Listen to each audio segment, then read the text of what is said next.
At a time when even European countries don't send their ministers or deputy ministers to Israel, we do. I mean, if you have an economic reason to continue relations in some realm, for God's sake, continue it. But don't go there. Don't send the state media representatives on junkets to Israel when they are committing genocide. And I hope that this policy will be reversed, either by this or the next administration. During the Gaza War of 2008-2009, and there again we managed to pilot a resolution through against what was going on, what was being perpetrated by Israel. But this time, the work was the worst of all. And Imtiaz stood up and kept on talking about it in Parliament. Pardon me for my cynicism, but I can't help but wonder whether the real reason that he is not on the national list in Parliament is because of these speeches. Because I know how my own diplomatic career and trajectory was affected by the shadow of Zionist influence. Imtiaz, who should have been in Parliament on the national list, was not. And when I read these texts carefully, 2023 particularly, I thought, aha, no wonder he was not sent in Parliament. Ladies and gentlemen, good afternoon. Excellencies, honorable members of Parliament, distinguished invitees, representatives of diplomatic missions, members of civil society, friends of Palestine, and ladies and gentlemen. On behalf of the Sri Lankan Committee for Solidarity with Palestine and the Embassy of the State of Palestine, it is my honor to welcome you to Echoes of Palestine, a book launch and performance dedicated to history, memory, and solidarity. The Sri Lankan Committee for Solidarity with Palestine, founded in 1975, stands as one of Sri Lanka's oldest civil society movements dedicated to the Palestinian struggle for self-determination and statehood. The committee emerged even before the Palestine Liberation Organization opened its embassy in Colombo in the year 1975, which is a testament to the deep and historic ties between our two nations. Over the decades, the committee has included many prominent national figures: former President Mahinda Rajapaksa, late Minister Atal Siniviratna, Mr. Jasinghe, Mr. Imtiaz Bakir Maka, and Minister Bimal Ratnaika.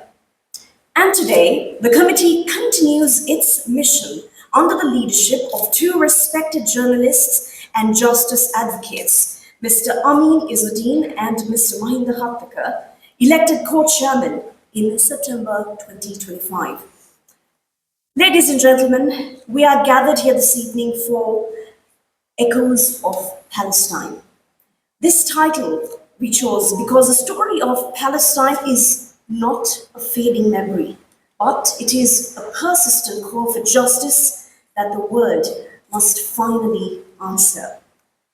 Today, we bridge the worlds of literature and performance through the launch of this very special book, The Heritage of the Homeland, Trampled by a Superpower, Palestine, and the staging of the solo play for a Palestinian. Ladies and gentlemen, before we move forward with our proceedings this evening, we kindly request you to please switch off your mobile phones or to place it on silent mode to ensure the dignity and respect of this event.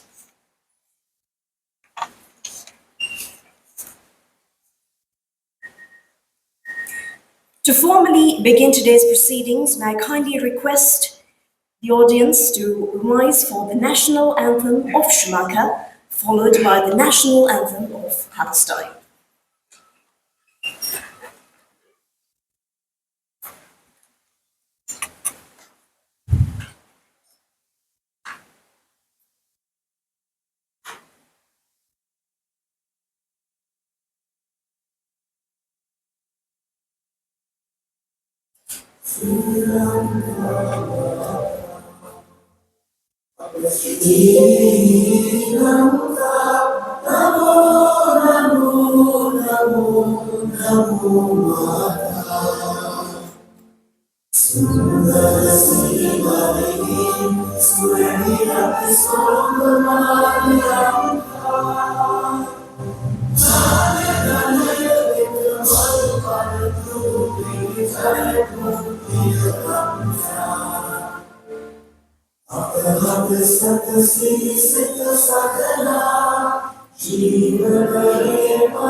Please remain standing as we now observe 1 minute of silence in solemn remembrance and honor of the victims of Cyclone Betwa and the victims of the war in Gaza.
Thank you. You may be seated.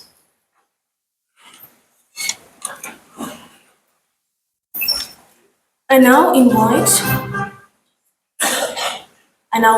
Mr. Amin Izzuddin, co-chairman of the Sri Lanka Committee for Solidarity with Palestine, to deliver the welcome address. Mr. Amin is a respected journalist, a lecturer in journalism and international affairs, and a long-standing global justice activist. He serves as the international editor of the Sunday Times and has been a consistent voice for human rights and the Palestinian cause.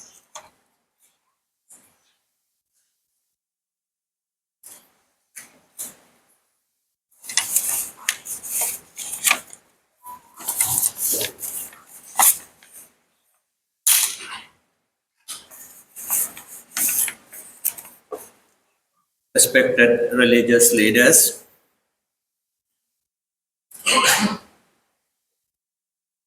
Your Excellency Elhab M. Khalil, Ambassador of the State of Palestine, Honorable Deputy Speaker Mr. Rizvi Saleh, the United Nations Residence Coordinator, His Excellency Mark Andre Franche, High Commissioners, Ambassadors of friendly countries, members of Parliament, former members of Parliament and former ministers, members of the diplomatic community, our four distinguished speakers today, Mr. Karu Jayasuriya, Mr. Upul Jayasuriya, Professor Harendra De Silva, and Dr. Jayant Dayatilaka, and Mr. Imtiaz Bakir Maka, distinguished invitees and friends of Palestine. It is indeed a great pleasure and privilege to stand before an audience whose collective will demonstrates resistance against injustice, oppression, and international thuggery, which we have been witnessing in Palestine for the past 7 decades or so, and in Venezuela only 2 weeks ago. At a time when powerful states unleash in the most despicable and cowardly manner their military power and naked imperialism against weaker nations, and the Zionists continue their immoral aggression and unchecked genocide against the Palestinians, with the fascists in the so-called Western democracies fully endorsing the might is right policy, it is heartening to see this enlightened gathering here, full of elan, vigor, and determination to bring about a world order based on peace and justice. It is because of people like you that the world remains a better place to live, even amidst the rule of immorality and growing international anarchy. While offering respect and reverence to your spirits that cry out for justice and saluting your determination to free the oppressed, I, on behalf of the Sri Lanka Committee for Solidarity with Palestine, warmly welcome you this evening to the Echoes of Palestine event with the traditional greeting, Ayubowan, Wanakam, and Assalamu Alaikum. We have gathered here, friends, today to disseminate a powerful message through the medium of culture, literature. Books, novels, dramas, poetry, films, and even puppetry have nourished the spirit of freedom and fueled the flame of resistance. We saw this in the Indian subcontinent, in South Africa, in the Middle East, in East Asia, and in Latin America. The writings of Rabindranath Tagore and Muhammad Iqbal were as effective as Gandhians' satyagrahas and salt marches in ending colonialism in the subcontinent. In Sri Lanka, Ananda Kumaraswamy championed indigenous arts, crafts, and traditions, intertwining them with anti-colonial sentiments and the broader struggle for dignity and self-determination. In Palestine, through their poetry, Mahmoud Darwish, regarded as Palestine's national poet, Fadwa Tuqan, Tawfiq Zayed, Sami Al-Qasim, and Harun Hashim Rashid kept the spirit of resistance alive. Most recently, joining the pantheon of freedom's poet was Rifat Alarir. His If I Must Die poem, penned days before he was killed by the Israeli war criminals, shook the conscience of all those who carried human kindness in their hearts. Let me recite the poem, for it offers some tonic for the inner self.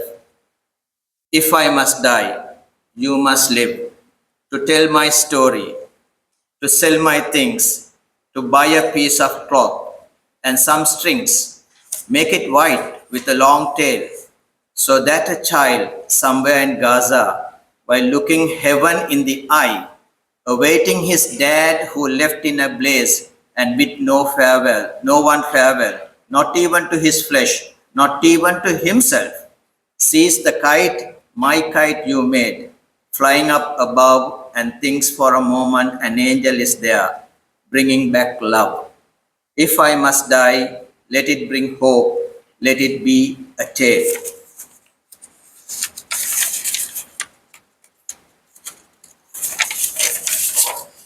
Dear friends of Palestine, remember, like Rifat would say, revolutionaries don't cry, they fight for justice. One such revolutionary among us today is Mr. Imtiaz Bakir Makar, who uses his oratory and writing skills to awaken our sleeping conscience and invite us to rise for social justice, rise for global justice. I will not go into the gist of the content of his book that is being launched today. I will leave the review to the four erudite scholars and social justice campaigners, former Speaker and social justice champion Karo Jayasuriya, former BSL president and human rights activist Upul Jayasuriya, child rights activist and researcher Professor Harendra De Silva, and political analyst and global justice activist Dr. Dayan Jayathilaka. However, suffice it to say that the content of the book, a collection of Mr. Bakir Makar's parliamentary speeches promoting the Palestinian freedom cause and appealing to the moral compass of our lawmakers, is as thought-provoking today as it was then when he delivered them. His writings and speeches radiate hope for a world free of injustice and violence. I strongly believe today's book launch, together with the speeches of the four scholars, will provide food for thought and further enrich our determination to promote the Palestinian freedom cause across the world. A word about our next item on today's agenda, the monologue performed by Murtaz Abdul Bari.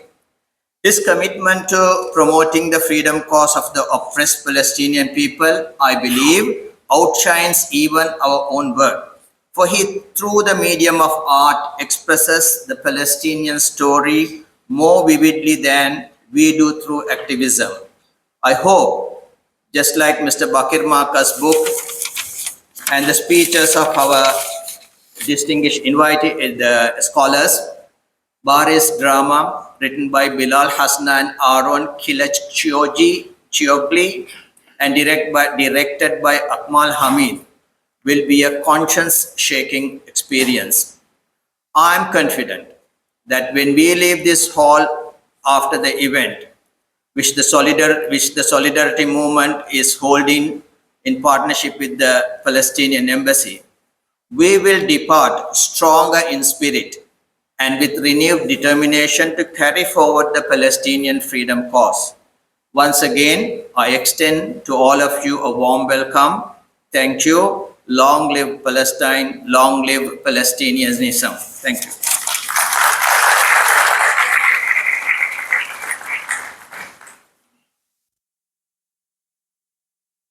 Thank you, Mr. Isdeen. Ladies and gentlemen, we are deeply honored this evening to have with us His Excellency Mr. Ihab M. Khalil, Ambassador of the State of Palestine to Sri Lanka and the Maldives. May I now respectfully invite His Excellency to address the gathering this evening.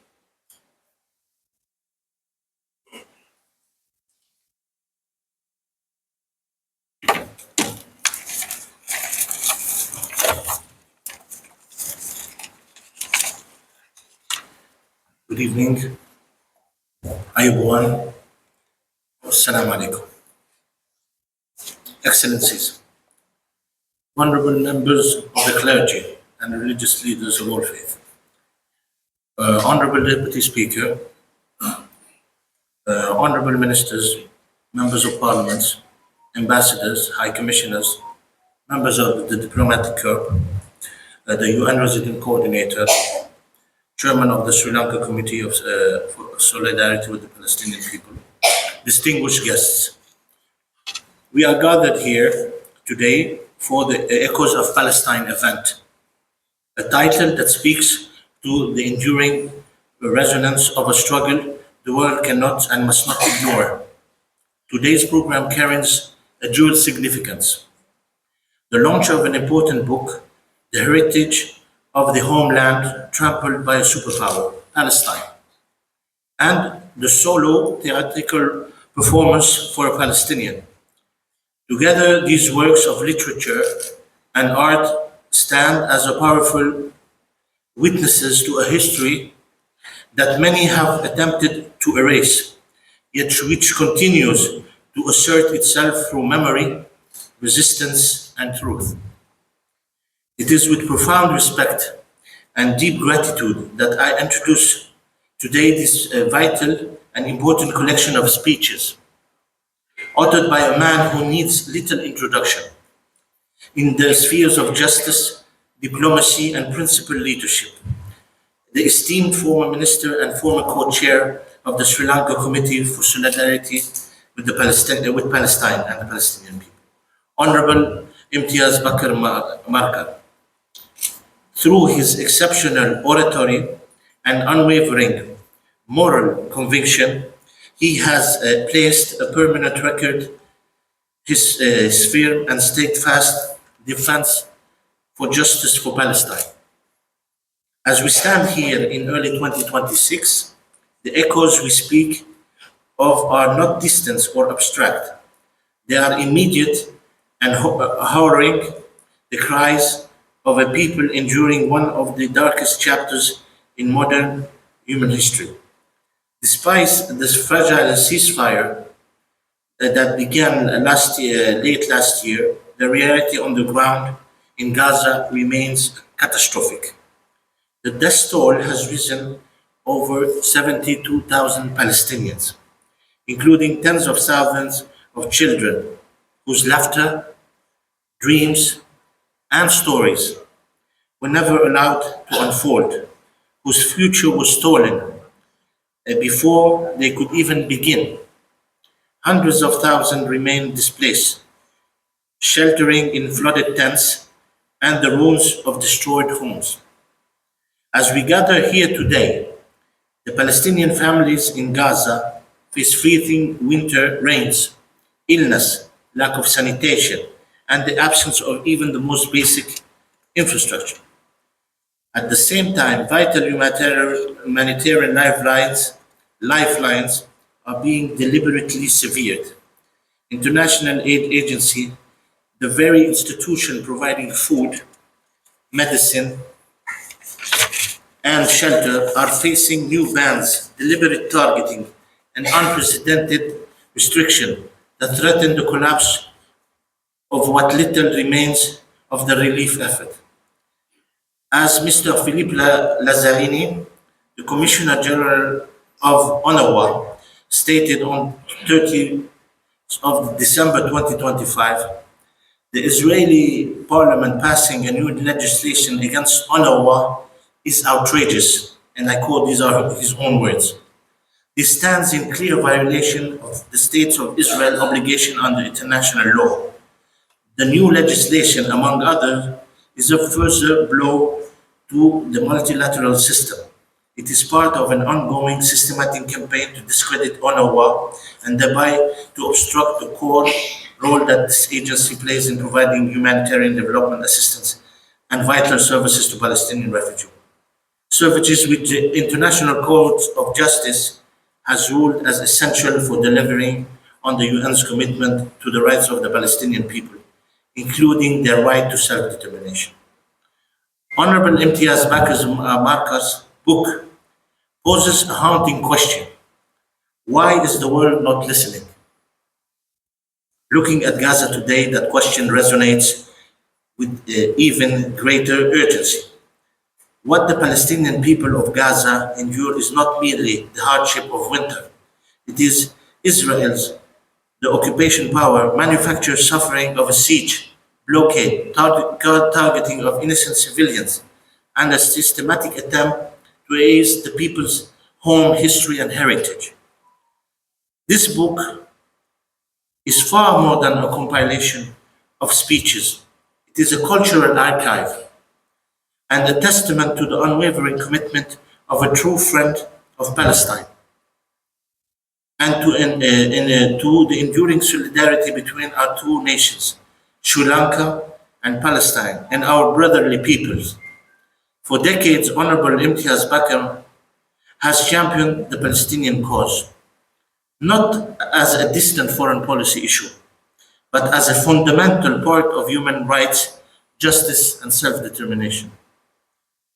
For a Palestinian, and now we come to the play, is a one-person theatrical production that illuminates the remarkable life of a prominent Palestinian diplomat, intellectual writer, and activist, Mr. Wael Zaitar, who lived in Rome during the 1960s.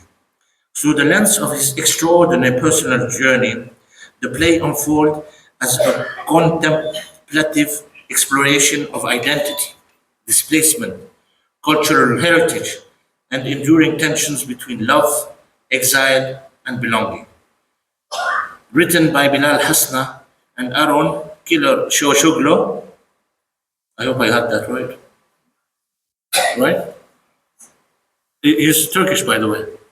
So it's Killer Shoshoglo. Okay, yeah, okay then. And directed by Akmal Hamid, this intimate work is powerfully performed by Murtaz Abdul Bari. The production transcends biography, offering not only a deeply personal portrait of Zaitar, but also an evocative artistic reflection of the broader Palestinian experience. Presented at a moment when the Palestinian struggle for self-determination continues to weigh heavily on the global conscience, For a Palestinian invites audiences to engage with human dimensions of history and conflict. Through its quiet intensity and emotional clarity, this performance affirms the enduring need for empathy, awareness, and renewed commitment to justice. Thank you for your patience.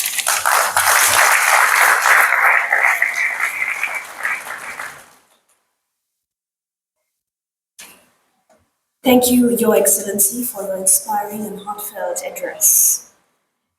Ladies and gentlemen, we now arrive at the central moment of today's program, the official launch of the book titled The Heritage of the Homeland Trampled by Superpower Palestine.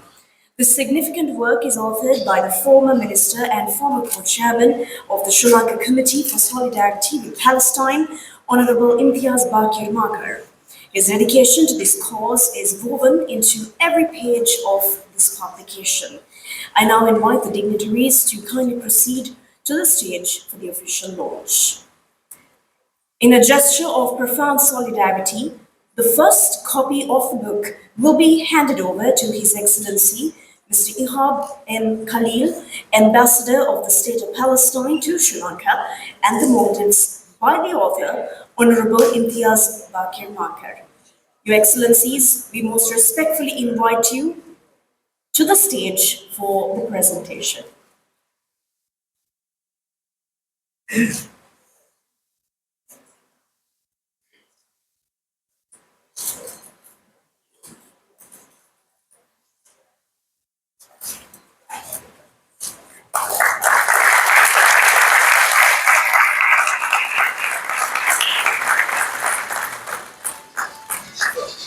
Now the copies of the book will be handed over to the dignitaries by the author, Mr. Imtiaz Bakir Makar. This book is dedicated as a supreme tribute to all journalists who, without regard for their own lives, not even as much as dust beneath their feet, and without most self-sacrifice, are committed for life to awakening the conscience of all global citizens regarding the full extent of the suffering and misery faced by Palestinians who have become utterly helpless in their own homeland and who have sacrificed their lives. A copy of the book will be presented to every attendee today.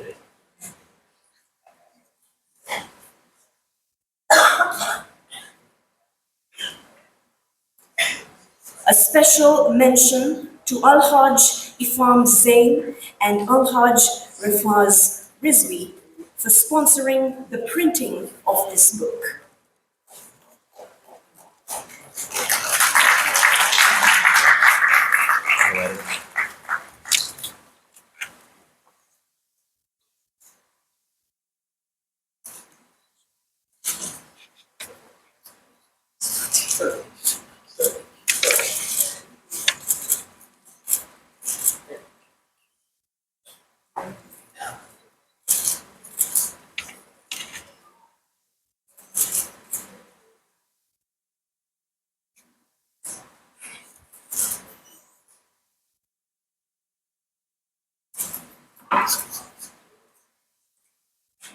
Ladies and gentlemen, on that note, we also asked for a special moment of your prayers and your thoughts for Palestine, specifically for the courageous journalists who have sacrificed their lives while reporting from Gaza.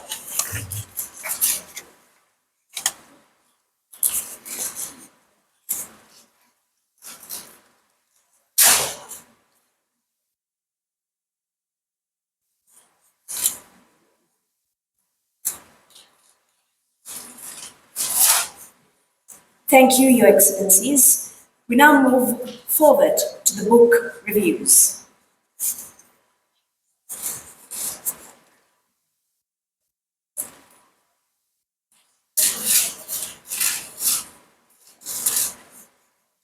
It is my honor to invite Mr. Ukulja Surya, President's Counsel, and the former President of the Bar Association of Sri Lanka to present the first book review this evening.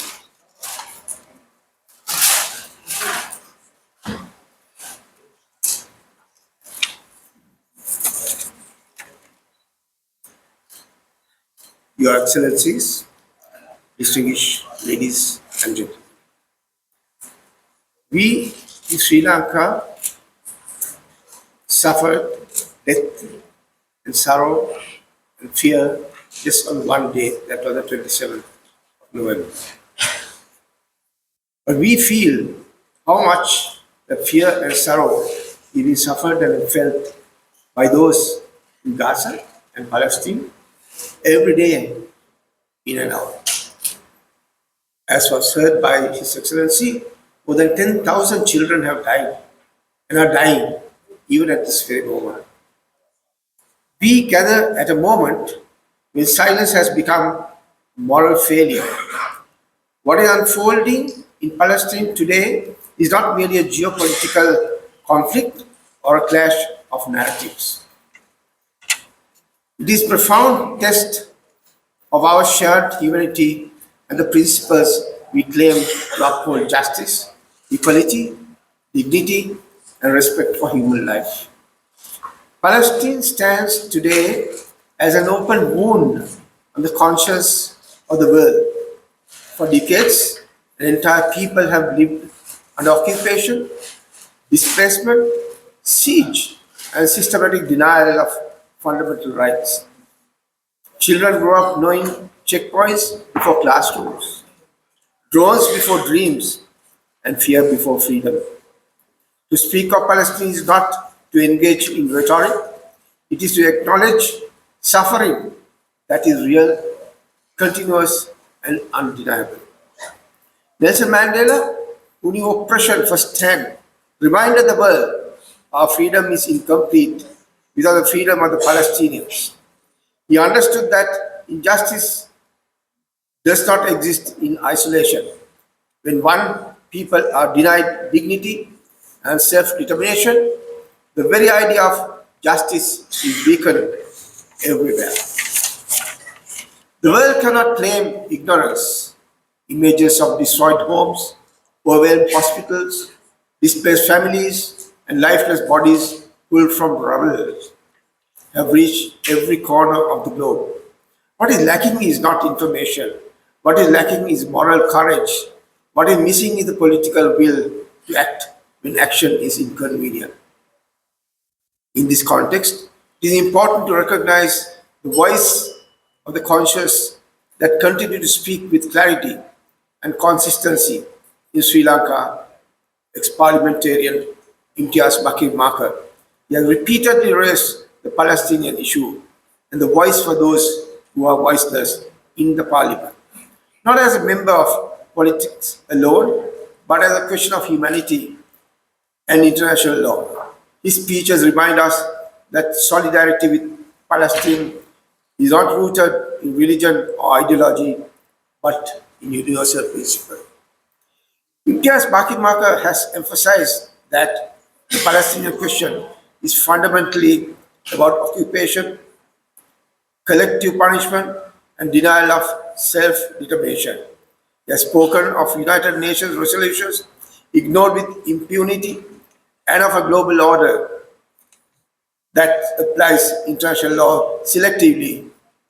His interventions demonstrate that even from smaller nations, principled voices can and must challenge injustice. The tragedy of Palestine also exposes a deeper crisis in the international system.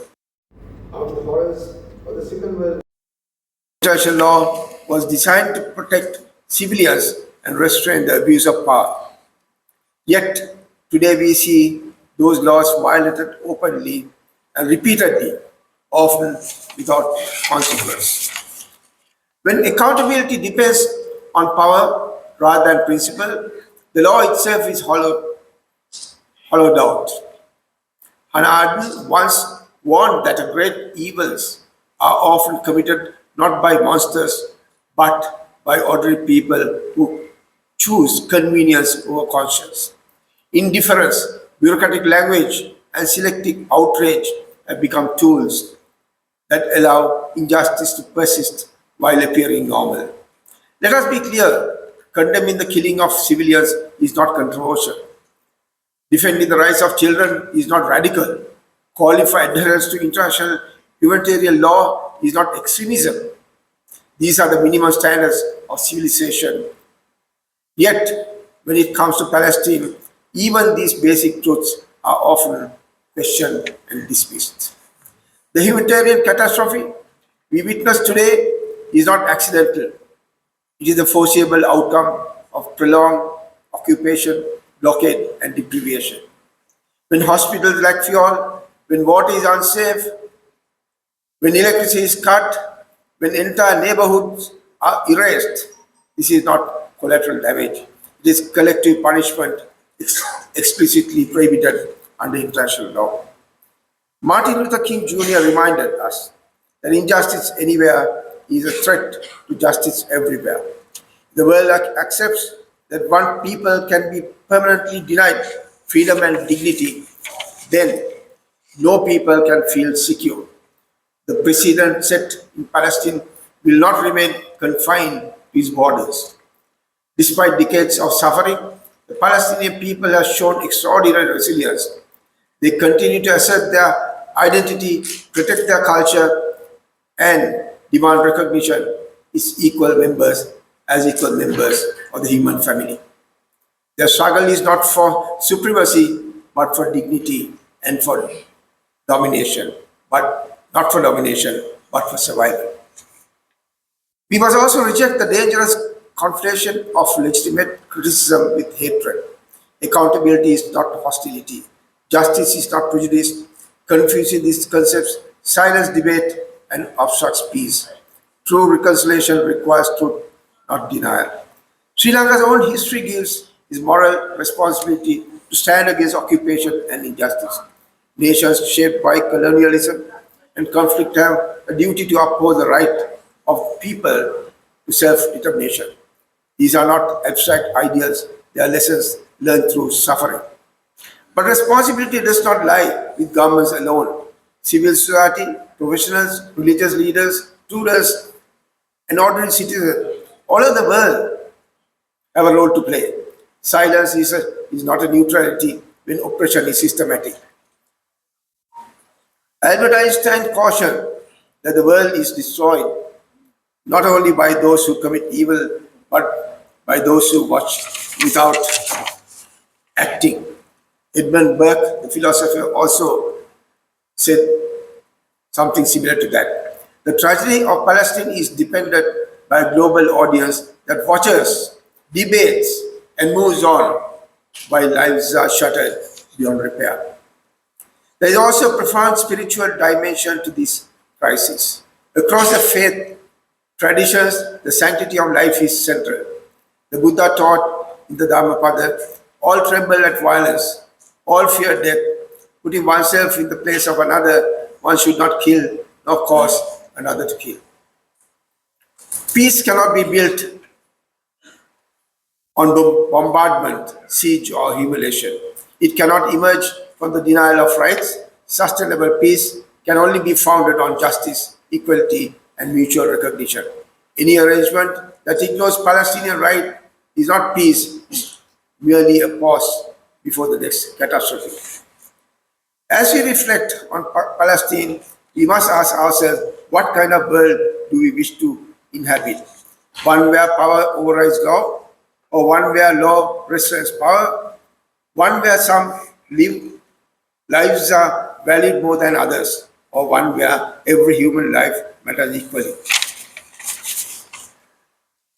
Mr. Baki Maka stands as an example of moral consistency in public life, one who has spoken for Palestine not when it was fashionable, but when it was difficult, not for applause, but out of conviction. In an age of calculated silence and diplomatic evasions, his voice has been marked by clarity, courage, and compassion. By anchoring his advocacy in international law and human dignity, he has shown how a parliamentarian can rise above politics and speak for humanity itself. Such voices matter. They remind us that conscience still has a place in public affairs and that even in a divided world, moral leadership can illuminate the path towards justice. In such pursuit, we are not only encouraged but also congratulate Mr. Baki Maka on the lonely crusade he has championed for the time, not only the time that he was in Parliament, even outside Parliament. He's a politician of rare culture, of course, nurtured by a great man, his father, who himself had been a father of tens of thousands of people of all religious groups, not confined to his community.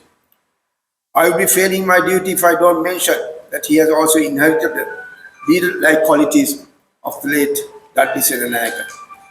Imtiaz doesn't waste time to stay away from illustrious positions if he doesn't agree with his conscience. That said, I must emphasize that there is a huge lacuna in public life for people of his caliber with a large heart. I take this opportunity to make an appeal to you, Imtiaz, to continue your journey from where you have moved away. Let us therefore choose solidarity over silence, justice over convenience, and humanity over indifference. In standing with Palestine, we do not stand against any people. We stand against oppression. We stand for the enduring truth that freedom is indivisible, dignity is universal, and justice is corollary that cannot be dispensed with and has to be administered by people like you, Imtiaz, acting with no fear or favor. Thank you.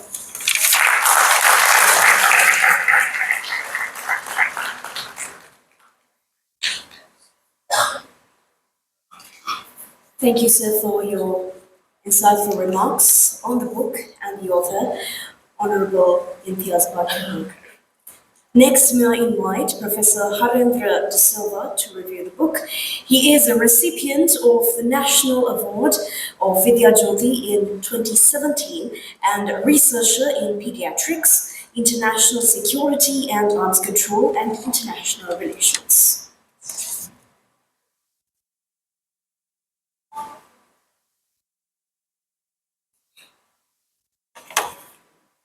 Let me first apologize. I have no prepared speech because only now I realize I have to speak. I'm sorry, so I'll be very short. Anyway, I think first of all, let me start with Imtiaz. He was a schoolmate of mine, 1 year junior to me, and he was, I call a mighty atom, being the captain of the singular debating team. And I used to listen to his debates very often.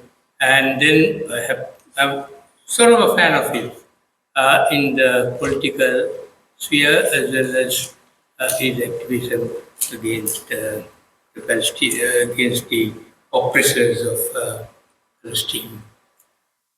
Being a pediatrician and a child rights activist, I have been very active in the social media against what is happening in Palestine. I think it's just the fact that it's power of, it reminds me of, let's say, evolution. So, on one hand, people who have power try to suppress others.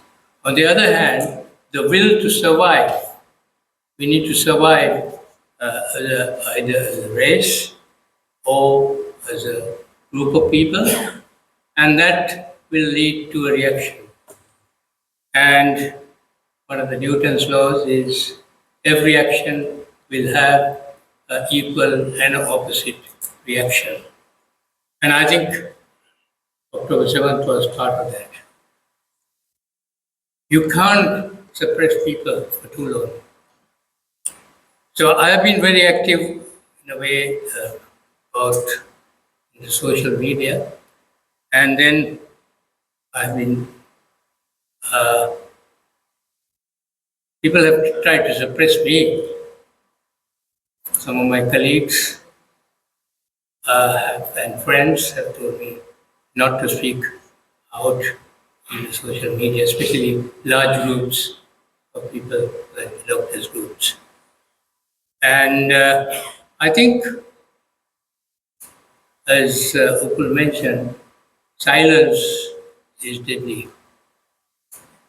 I say, I have said this in one of my books, people who are silent when there are atrocities against the humans, they are passive perpetrators. You're passive, but you're a perpetrator because you're silent. So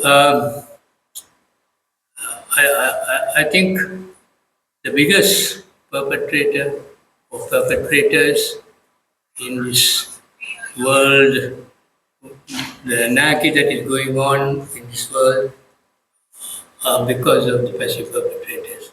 And that's because people are selfish, people don't want to get involved in other people's problems, and even though they may have some sympathy towards the problem, but and so on. And I feel that today's ICE is a parallel to the Gestapo. Some of my friends have said I will never get a visa to go to America. Why? I don't want to go to America. Right. Anyway, so I think with those words, I think I will stop.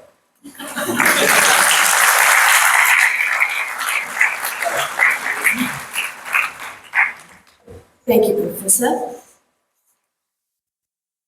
Ladies and gentlemen, it is now my privilege to invite Dr. Diane Jagalekar, international political analyst, former Sri Lankan ambassador and former permanent delegate of Sri Lanka to UNESCO and the United Nations, to present the next book review.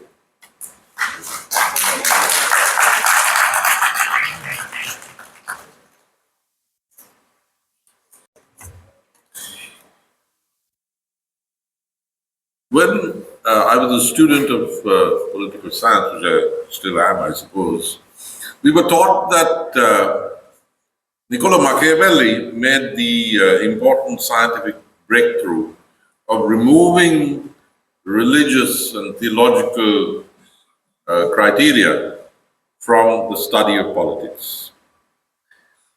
From that time, modern political science was born. And issues of right and wrong, good and bad, were relegated to ethics.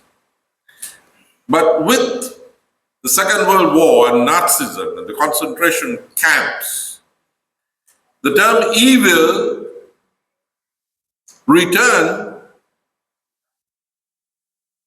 in the study of and the discussion of political philosophy. Because nothing else would do. It was not about metaphysical evil, but you started hearing, and not only from Hannah Arendt, the term human evil. This is not a question of good or bad or right and wrong, but the horror of what Nazism deliberately perpetrated. Now, once again,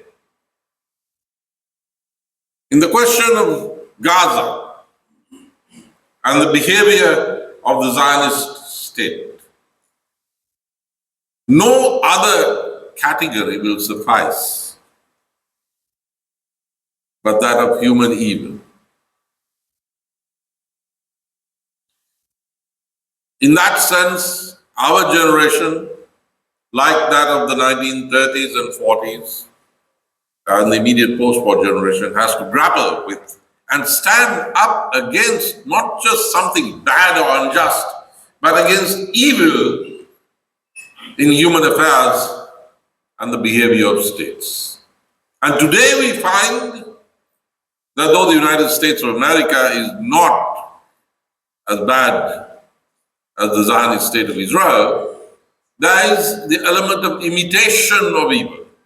The idea that you can remake the Middle East, which Netanyahu has tried to practice with his military aggression, is being replicated by the United States.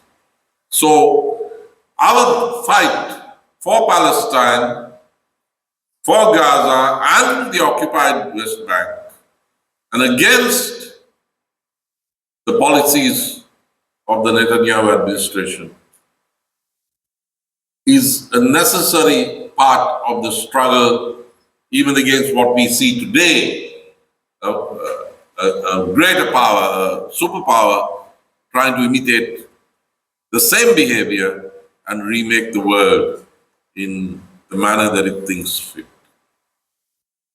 So this is a great moral challenge of our time. And India's Bakir Maka is one who has stood up to that challenge. When I knew Imtiaz, he's just a little older than I am, maybe a grade or two. We were opponents because we captained our respective debating teams. He at Anand College and I at St. Joseph's College. We were also on the opposite ends of the ideological spectrum. He was with the United National Party, and let me just say that my support within the Palestinian spectrum as a teenager was for Dr. George Habash, Naif Hawatneh, and Ahmed Jibril. So that will enable you to understand where I was coming from around the same age. But throughout our lives, we have never once had any kind of acrimonious dispute. We have always been friends because I have always respected Imtiaz and he somehow has always been fond of me, despite the ideological differences. But we found ourselves on the same side of the barricades on local and global issues. He and I were on the same side of the barricades during the nationwide student uprising of 1976. And of course, on the issue of Palestine. Mine was in a way an inherited loyalty because when my father, Mervyn De Silva, died in 1999, Mahinda Rajapaksa, at that time a member of parliament and a minister, I believe, yes, wrote an article to the Daily News and several other newspapers. It appeared in all the newspapers. I didn't know, it didn't go through me. It suddenly appeared one morning in 1999, writing about my father, and he praised him and thanked him for mentoring him on the issue of Palestine when they were both members of the Palestinian Solidarity Committee. My father had been a member for a very long time, and Mahinda was the new head of the Palestine Solidarity Committee. So in a way, it came down the line. I was fortunate enough to be present with my father when he was the first foreign journalist to interview Abu Nidal, at that time in Baghdad. Now, on the issue of Palestine, India's was not unique, fortunately for us. But it became unique. I say it was not unique because the Sri Lankan mainstream was always pro-Palestine.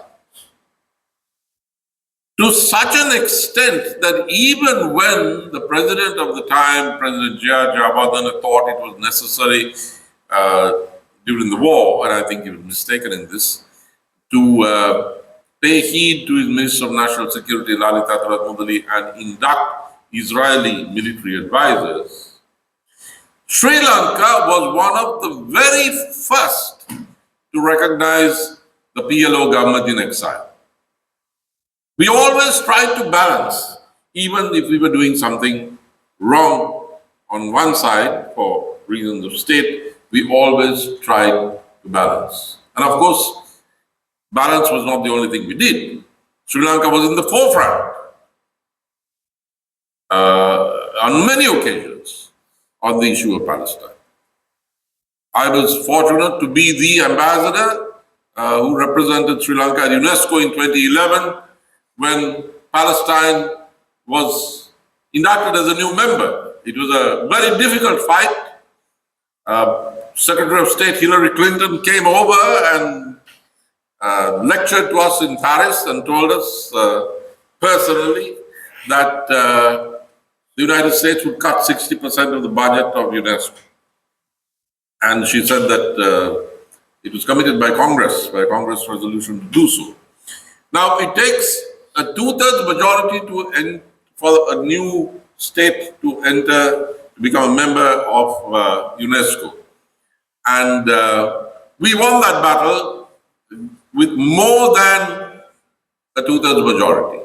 Even France supported us. So I was happy that as the Sri Lankan permanent delegate, I was part of that battle, that historic battle in 2011. But things have changed. And Imtiaz became a unique and lone voice who still upheld the moral banner of the struggle for Palestine when things really became dark and evil. And that's what's in the book. It's not Imtiaz as part of the old movement that existed even in Parliament. He was alone. And I say this with a sense of shame. Because I grew up in one kind of Sri Lanka, and I find myself, proud as I am of having been in Paris as part of the front line of the struggle for the induction of Palestine to UNESCO, I find myself today in a Sri Lanka I don't recognize, where more than one administration has allowed a Zionist footprint in Sri Lanka to enlarge at a time that it is committing genocide in Gaza. The worst possible time. At any other time, this would have been excusable. And Sri Lanka had a very healthy tradition where if we had gone too far in the direction of relations with the Zionist entity, the successor government reversed it. Madam Bandaranaike came in 1970, representing the SLFP and the United Front Coalition, and throughout the Israeli interest section, closed it down. President Ranasinghe Premadasa, representing the United National Party at the other end of the spectrum, did exactly the same thing. And he did so despite the fact that the famous US Senator Stephen Solas met him and said, Mr. President, there would be consequences. At which point, as Bradman Veerakon has noted, Mr. Premadasa said, Congressman Solas, do you think that Sri Lanka is a country that does not know that actions have consequences? And it stood up, took his attaché case and said, this meeting is now over. And went ahead with throwing out the Israelis. But unfortunately, that is no longer the situation in Sri Lanka today. When one government makes a mistake, the other continues in that direction. At a time when even European countries don't send their ministers or deputy ministers to Israel, we do. I mean, if you have an economic reason to continue relations in some realm, for God's sake, continue it. But don't go there. Don't send the state media representatives on junkets to Israel when they are committing genocide. And I hope that this policy will be reversed, either by this or the next administration. Imtiaz stood alone. I'm not surprised, since he's the man I've known from the time we were both teenagers. That's who he was. He's much milder now.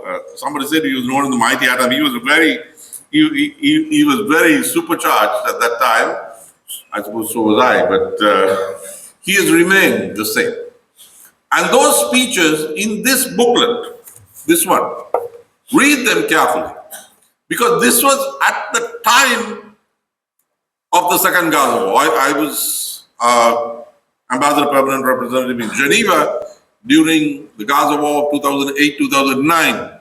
And there again, we managed to pilot a resolution through against what was going on, what was being perpetrated by Israel. But this time, the work was the worst of all. And Imtiaz stood up and kept on talking about it in Parliament. Pardon me for my cynicism, but I can't help but wonder whether the real reason that he is not on the national list in Parliament is because of these speeches. Because I know how my own diplomatic career and trajectory was affected by the shadow of Zionist influence. But in this case, Imtiaz, who should have been in Parliament on the national list, was not. And when I read these texts carefully, 2023 particularly, I thought, aha, no wonder he was not sent in Parliament. No wonder. And may I say that what is happening in Sri Lanka today, the step backward, the moral and ethical collapse in Sri Lankan politics on the greatest moral issue of our time right now, the Israeli genocide. That is because there aren't people like Imtiaz, people like Mr. M.H.M. Ashraf in Parliament anymore. Governments get away with it because that opinion is no longer audible in Parliament. Otherwise, the political price would have been such, nobody would have dared do it. But now there is no political price. And Imtiaz was the last man, the last who heroically kept speaking his conscience. And he's not in Parliament anymore. So I will conclude by wishing that this booklet become an inspiration and an example for parliamentarians, for this generation and the ones coming up, to resume the struggle to champion the most just cause on earth today and fight against the worst human and political evil in world affairs today. Thank you, Imtiaz, and thank you, ladies and gentlemen, for giving me the opportunity.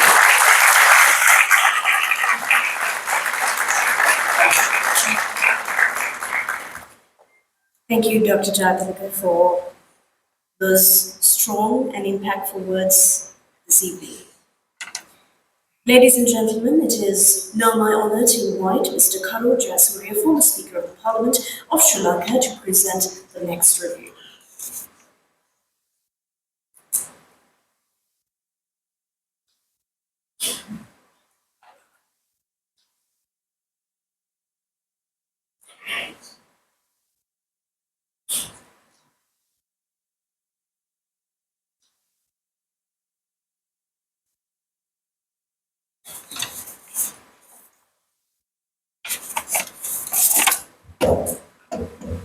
Good evening, ladies and gentlemen. Your Excellency, the Ambassador for the State of Palestine, all other respected ambassadors from the countries present here, members of the Diplomatic Corps, Honorable Deputy Speaker, Honorable Members of Parliament, former ministers and former members of Parliament.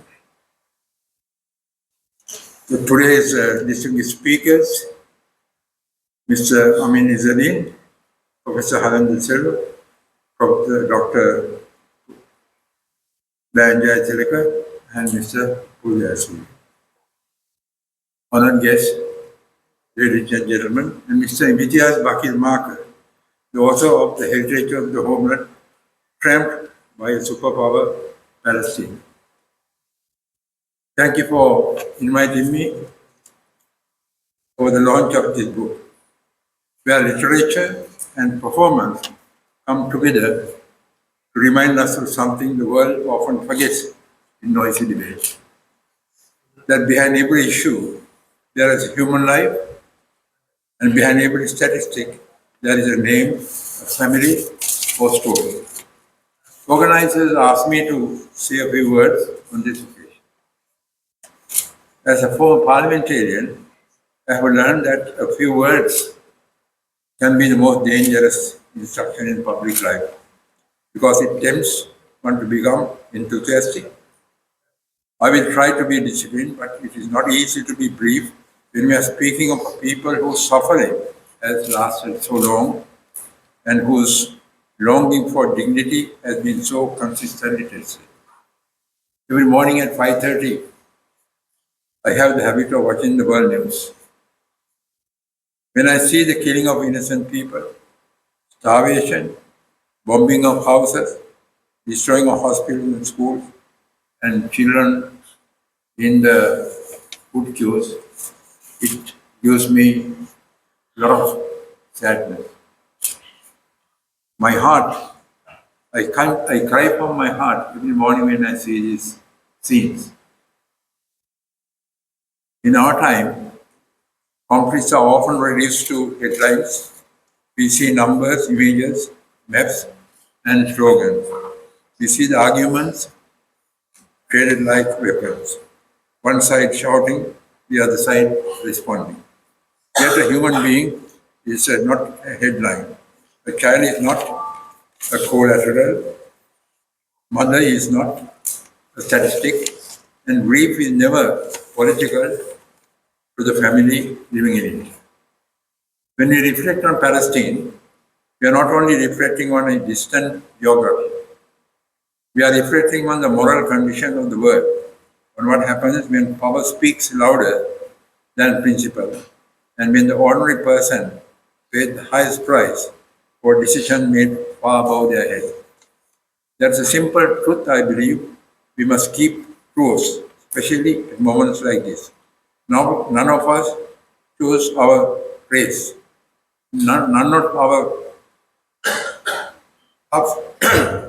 of us chose the religion we were born to. None of us chose to our country of birth or the names of our parents. These are not achievements, they are circumstances. So the question that must be asked, quietly, firmly, without drama, is this: should we hate one another because we carry different identities? Or should we recognize that every human being, whatever their language, whatever their faith or flag, has the same fundamental right to live? That is not ideology, ladies and gentlemen. That is the minimum standard of humanity. This is why Mr. Imtiaz Marker's book is timely and important. The heritage of the homeland temple by a superpower, Palestine, is not written to decorate a bookshelf. It is written to disturb our comfort, to insist that we look beyond the passing moment and confront the deeper questions that history places before us.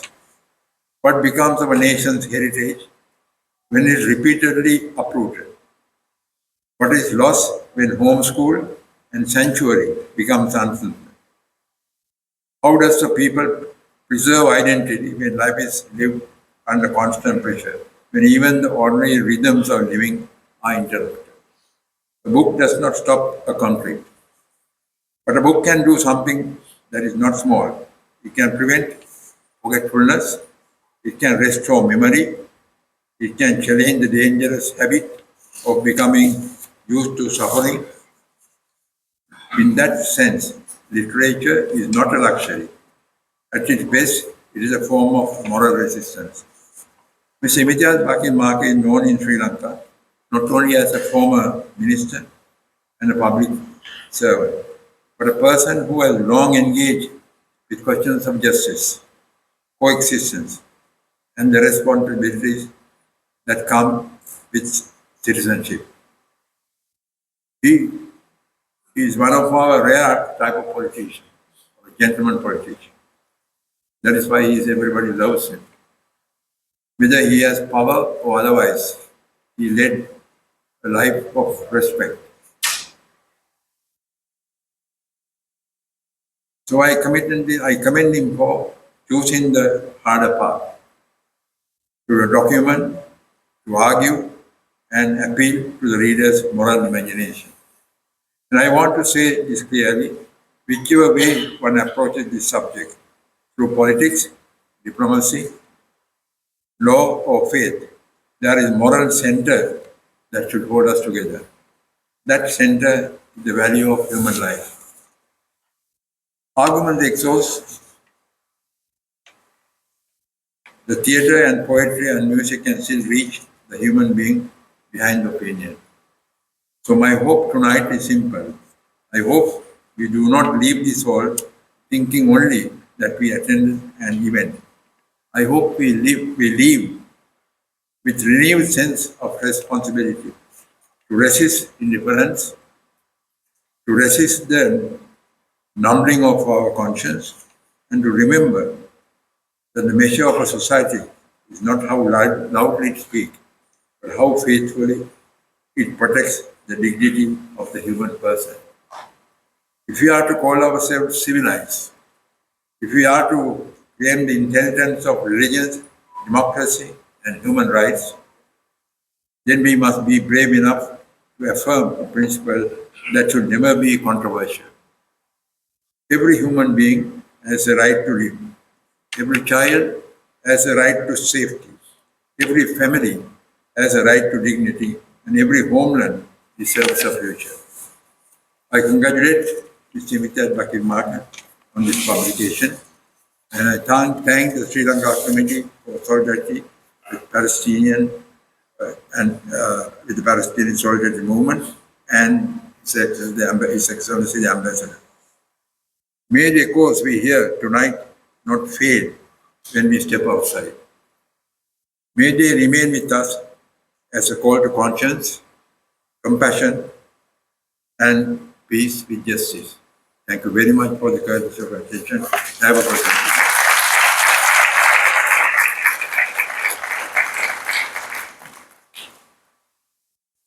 Thank you, sir, for your insightful remarks.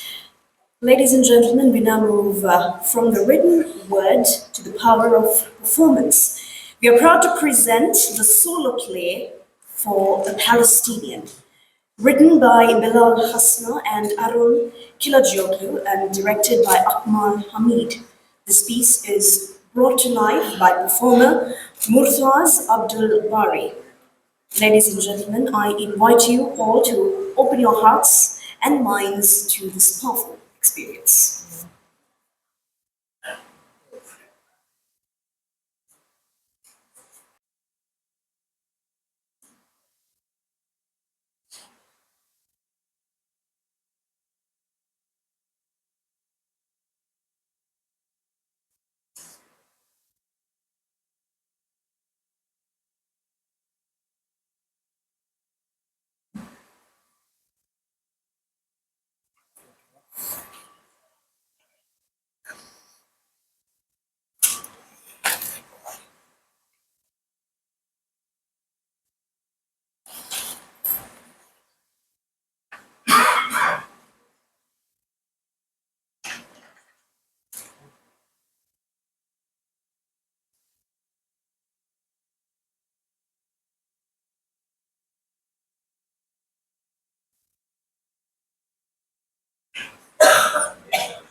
Palestinian is a one-person theatrical production that sheds light on the extraordinary yet largely untold story of Palestinian intellectual and activist Wael Zuaida, who lived in Rome during the 1960s. Through his life, the play becomes a poignant meditation on identity, displacement, heritage, and the enduring complexities of love and belonging. Written by Bilal Hasna and Aaron Kiajegu, this performance not only captures the personal narrative of Zuaida, serves as a powerful artistic expression of the broader Palestinian struggle. At a time when the plight of Palestine continues to weigh heavily on the conscience of the world, For Palestinian offers a deeply human perspective that underscores the urgency of empathy, awareness, and justice.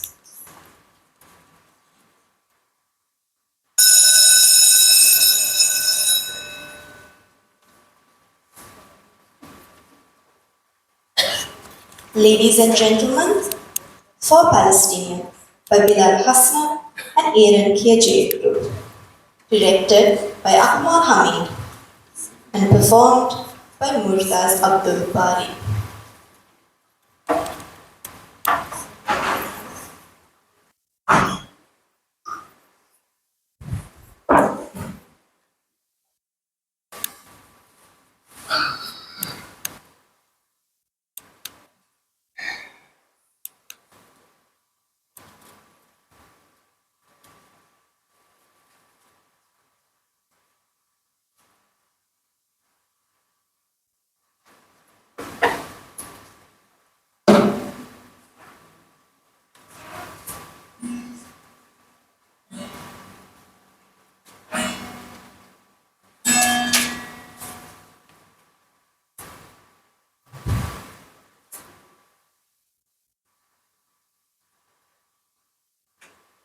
Message arrived in my inbox on Wednesday, 17th April 2018 at 5:07 p.m.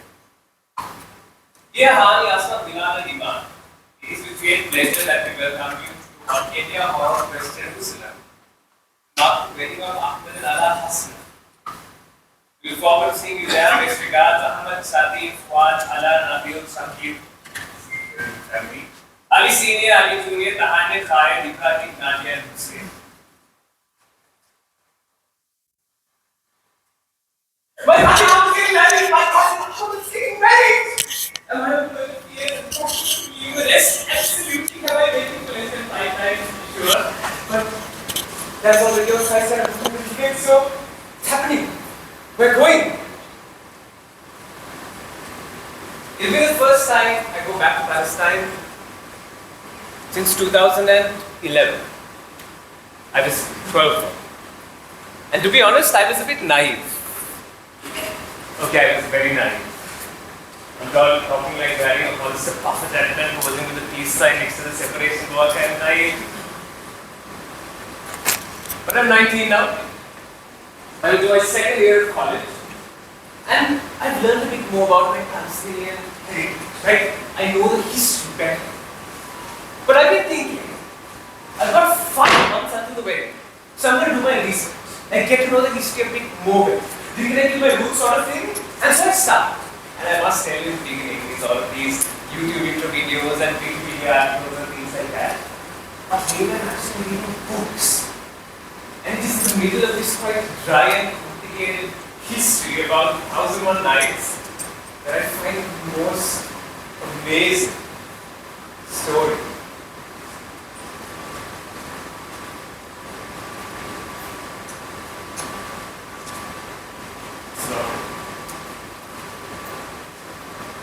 Well, we can learn about India speak Arabic. Put your hand up. Not very good. Okay, we'll do English now. Let's do respect. Well, we can perhaps an introduction. My name is Wael Abdul Zoid.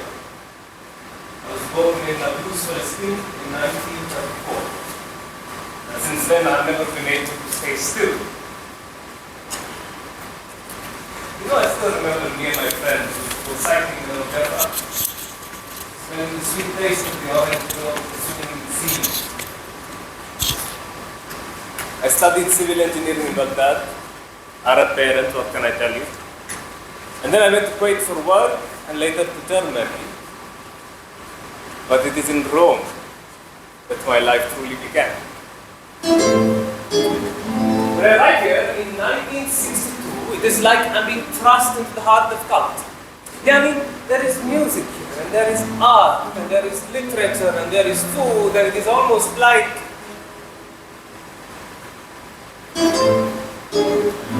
and hear Pavarotti and taste Puccini and smell Fellini while Sofia Loren is waiting for you just around the corner.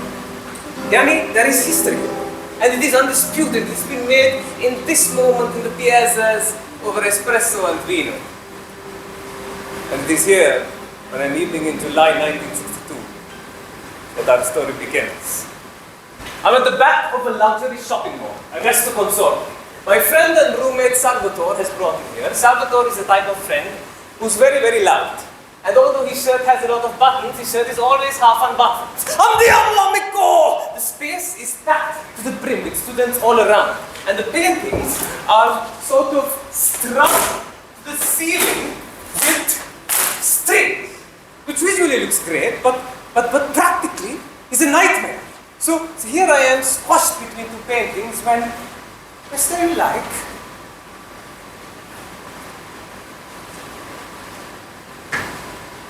This is a watercolor of a small room. There are two French windows opening out onto the streets of Rome, framed by pale pink curtains. On the corner of the room is a small sofa with two cushions on it, one midnight blue and one crimson red. On the other corner of the room is a small dresser with a bowl of oranges.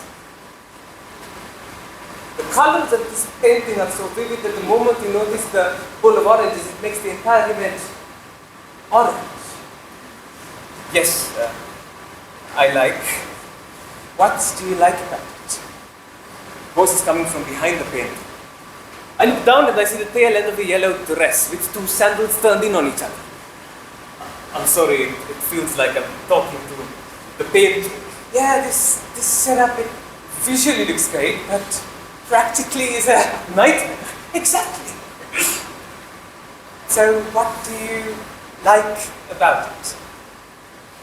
What do you see? Oh, nice choice of color, nice alignments, nice brush strokes. You're probably painted by the world's greatest artist. Who painted it? Me.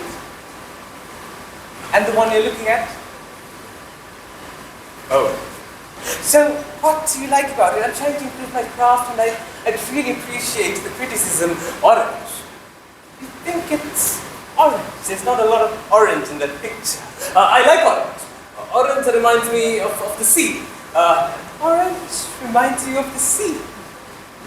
The sea back at home in Jaffa. There are orange fields all around the beach, so it reminds me of that. Oh. I'm also from the sea, but mine's blue. Sydney. We always meet each other, don't we?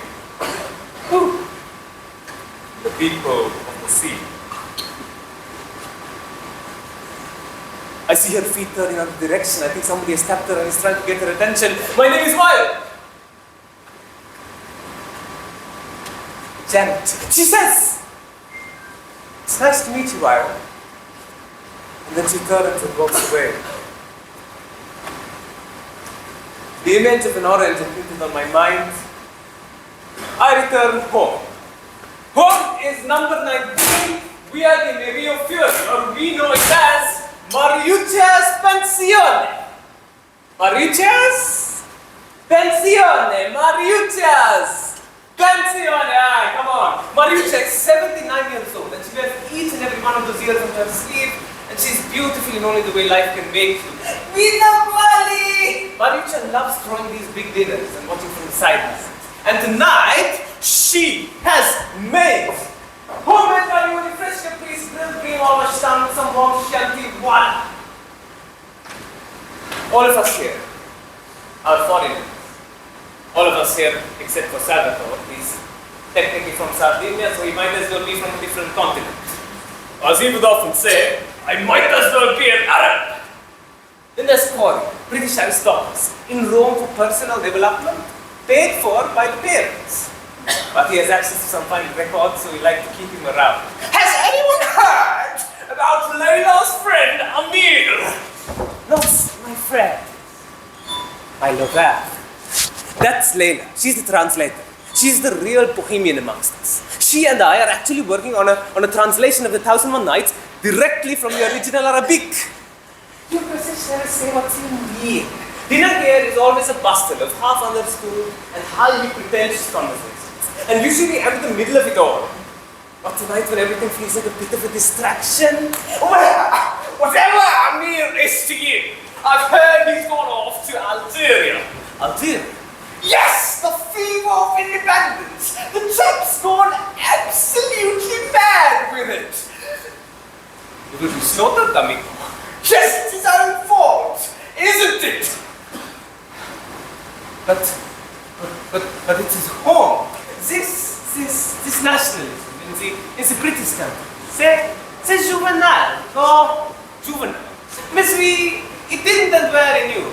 It didn't end well anywhere. C'est stupide, là. It's his home. Home! Home! While there's no such thing anymore, it's 1962, not 1914. Home does not exist anymore. He's protecting his home. But when the fight amigo, he will be slaughtered. He will kill people. The French will kill his family. The Algerians should have been peaceful like every other colony. You see, I mean, you take Ghana, the Indians, a bunch of civilized discussions and a bunch of peace talks led to their independence. Not this death-riddled hatred. It's not about hate. He loves his country. And he wants his people to be in charge of, do you really believe in love? Love is a construct. It is a way for the man to subjugate the woman. It is a way for the country to manipulate its people. But what is there to live for? It's not for love. Have you ever been in love, amigo? Not yet, but I will be. The chap said he will be. Mauricio, do you believe in love? Mauricio is just watching from the side like he's smiling at all of us. See, Mauricio doesn't believe in love. Oh, I have love. Love is a construct. No. It's love. It's always love. See? The more I learn about wild life, the more interested I get. But there's only so much you can find online. Like even my dad, who knows almost everything about Palestine, has no idea who this guy even is. I don't know of him. I never heard of him. What's his name? What? Zweiter. Yeah. Zweiter. Wild Zweiter? Yeah, is that how you pronounce it? And soon I start feeling like a proper detective, finding bits and pieces of him on the internet. He might know more. And I know this is a bit far-fetched, but I start finding similarities between Weil and I. Like, Weil and I are both Palestinians living in the West. I just had a few questions. I'm one. And Weil has a sister. I mean, same. And Weil was working on a translation of the 1001 Nights.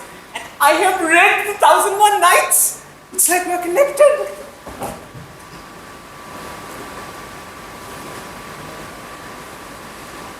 For a week, I cannot stop thinking about Janet and her sandwiches. Dinner party! It is our usual Thursday dinner. Mauricia has set up quite a spread. Tonight it is some homemade lasagna, some fresh salad, and some nice chianti. Mauricia, this looks delicious. That must be my friend. What's friend? Just a friend? Who wants to bet it's a beautiful young lady? And Layla was right. Oh my God, she looks stunning. She had these white green flared trousers with an orange overcoat and then the white coat on top. She was wearing this handmade jewelry on her ears and on her neck. Ditto! This is my friend, Janet. Hi, it's nice to meet you all. Oh, no. How is this possible? Janet sits in front. And oh my God, her eyes. How is it possible just by looking at someone, your entire stomach can just melt away? You know Janet? I know Janet. How do you know Janet? Do you know Janet? I like her heart. I like her art. You like her heart? Yeah, you like her art. Janet, mi amigo likes your heart, your art. Oh yeah? Yeah. Where did you see it? Galleria Augustine. Oh. Janet does an exhibition tomorrow. We must all go and watch. What's it? So, only if I can sit up on time. What do you mean? Janet, don't. Well, somebody decided to cancel last minute, so I have to take the paintings there all by myself. Janet, it was an emergency. Taking that foreign girl around Italy is not an emergency. Janet, she's single, and she's leaving on Friday. I can help. If that's okay. Yeah, Miko, strong man. He will help you. Your voice. Me. Yes. Your oranges. Oranges by the sea. Yes. I knew it. Have you two met each other? No. Only heard. Oh, how romantic! And he's much more handsome than I thought he would be. Oh, look at that boy, he's going red! You're very beautiful too. Yeah. I'd like your help with paintings tomorrow. If you're free. And then what happened? Well, the next day, he really did carry the paintings to the gallery that Janet was having an exhibition at. And yeah, he spent the whole day there because she had promised to take him to dinner afterwards. So he just looked around the gallery, he just loved the work, but basically... And what did they do after the exhibition? After they finished taking down the stuff, I guess they must have gone for dinner together. So she took him for dinner, which I think is pretty cool in the 60s. I mean, did a woman ever take you for dinner back then? I'm not that old. I was born in 1963. And they love to put in pictures and like, slowly they fell in love. And the next 4 years was basically like a storybook romance. I mean, they cooked for each other, they wrote letters to each other, even though they didn't like it, they didn't walk away from each other, which I think is really, really good. They went to dinner parties, they also held dinner parties, but usually obviously no. What else? Singing lessons for 2 years. He took opera singing lessons in Rome. Opera lessons? Why? Because he loved opera, remember? And most importantly, he continued his foundation work on 1001 Nights. He kept going for all those years with Leila, obviously. He worked him really hard. And Janet continued to paint, and in those years she gained quite a big following, I must say. And they were dancing, and she loved jazz, and he loved opera, but they loved to dance together. They built a life together in Rome. But then, yeah, obviously 1967 came along.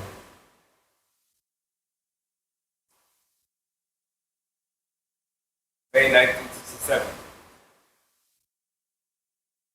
Tensions in the Middle East are rising.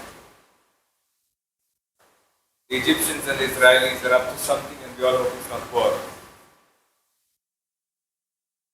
Janet and I are sharing a bottle of Chianti in the park. So let me get this straight. You have never come back training. No idea how the military world is like whatsoever. Correct. You have no context with military, no idea how you would even join one. Yes. And they're going to drive across 5 countries and 2 continents to fight over 200,000 Israeli military troops. Janet, if the war breaks out, I will have to go back. Friends please drive me there in Fiat. So you're actually going to go fight? Janet, I can't sit here drinking wine and watching news reports of my friends and family being killed while you can't even kill a spider. Janet, it's not why I watched you spend 2 hours last night trying to usher the ants out of the kitchen just because you didn't want to kill them. Janet, how are you going to shoot a gun?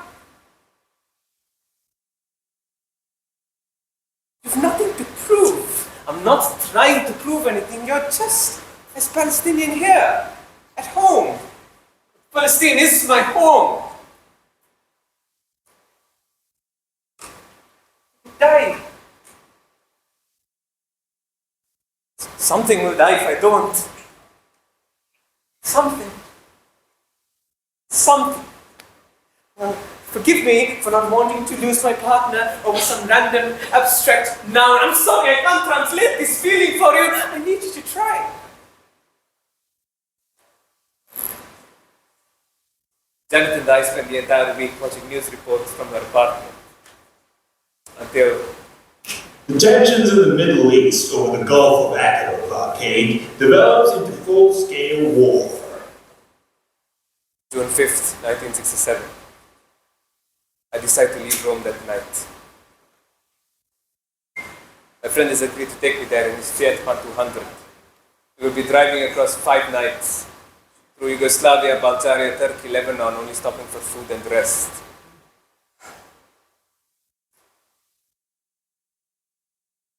How is it going to be okay? I promise. Alright. It's 3 in the morning. We begin our journey.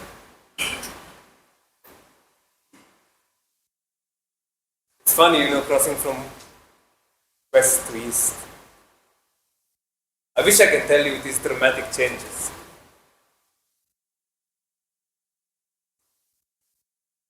I wish I could tell you it's a mosaic of culture. But it is mostly me looking outside the window at the passing trees on the winding roads.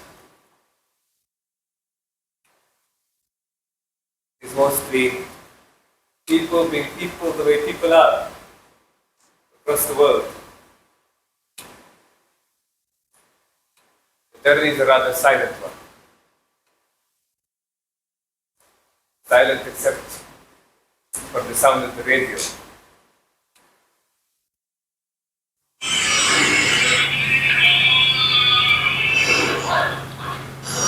If it's okay, I'd like to talk about the 67 bomb. It was the second time in my life I saw a dead body. We thought about leaving, but Sidowali stood in front of all of us and said, "No one will leave this house ever." And he said, "If they are going to kill us, let them come and kill us here, in the house. But we are not going to leave anywhere." I was so afraid that I got to sleep so that I don't hear anything or know anything. If I'm going to die, I want to die while sleeping. Beloved? Yes, I'm still here.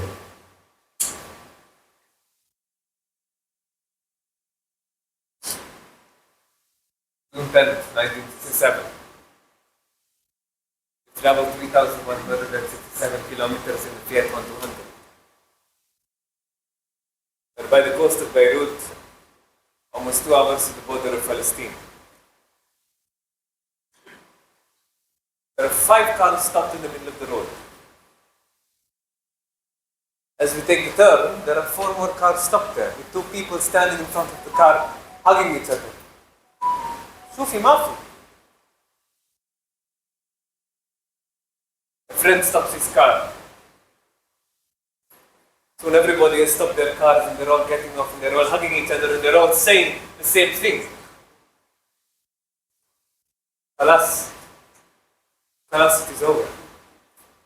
If I were to ask you the question, why was the 1967 war significant for Palestine?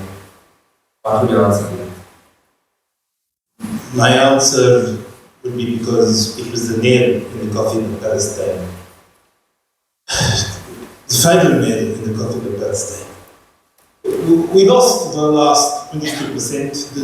The taken 78 cent in 48 left us with 22%, and then in 1967 we lost that 22%. The sea reflects the heat of the afternoon sun. It is high tide and we can hear the sea from where we are parked.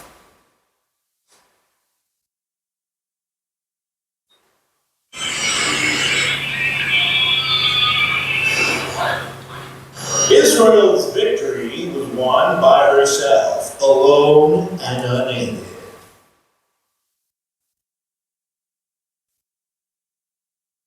The war has ended before it even began. There is officially no more Palestine. And what, he just came back to Italy straight away? Yeah, from what I gather. We don't know exactly how long he was away for, but he definitely came back pretty soon after. And went straight to Giants. Yeah. Did she know he was alive? I don't know. I wish I knew what they said to each other, but all his friends said that when he came back, he was a changed person. Like he had a new purpose in life. I help Palestine in the only way I know, by speaking to people. The university students, the waiters at the coffee shop, the cab drivers, the shopkeepers, anyone who will listen. We talk to them. We soon start meeting every Thursday at Mariucci's apartment just to talk. And so here, into the living room, you must help you set up, no? On y va. And people start coming one by one by one. Isn't Israel justified? They say, you have a right to self-defense. Our land is actually stolen land. Brother, does anyone know where is the hummus? And people start coming one by one by one, and then I speak to them, and I show them pictures of my home, which is no longer my home, and I show them pictures of my family, I show them pictures of the refugees that have lost their home, and soon people start to listen. And soon there's more people coming in, we meet for a second day, and then a third day, and then a fourth day, and by the end of 1967, we formed the Italian Committee in support of the Palestinian people, a committee full of trade union leaders, feminists, and activists. Soon, Mariucci's apartment is not enough for us anymore. So we pull in our resources and get a small space in front of the apartment. We spend an entire Sunday cleaning up and setting up the space. And we paste up posters and art that has been donated to us. We paint the walls in white, and everyone, Mariucci is here with food and snacks, and we build an actual office in support of the Palestinian cause, with actual desks and actual chairs, open 4 days a week, which for Italy is quite lot, by the way. And we actually build a movement, and the movement is real. And even Leila understands that there's no time for translating anymore. And everyone from Mariucci's pension is here, everyone except for Cor, which I'm not surprised by the way, because the British have a way of disappearing that us Arabs are used to by now. It is only when they reappear that the problem appears. But the most committed of them all is Janet. She's there at every single meeting, wearing the keffiyeh on her shoulders, smiling and laughing, and she makes it make sense to the Italians. What Israel is doing is a completely disproportionate level of violence. But don't they have a right to defend themselves? Of course they do. But if I were to hit you at the back of your gun, at the back of your head with a water balloon, and you would turn around and shoot me with a gun, is that self-defense? Okay. Let's take the Jews. The Jews have been sent out of Europe, have been sent out of the Middle East. Don't they deserve a home? Of course they do. They deserve a home. But you cannot use one act of violence to suppress another act of violence and expect the problem to solve itself. The state of Israel is formed by ethnically cleansing almost 700,000 Palestinians, by emptying almost 600 Palestinian villages. And what are we even doing here? We're building solidarity here in the West where there is power. And And we will use this solidarity to put pressure on the Israelis. But isn't it exhausting? It is exhausting.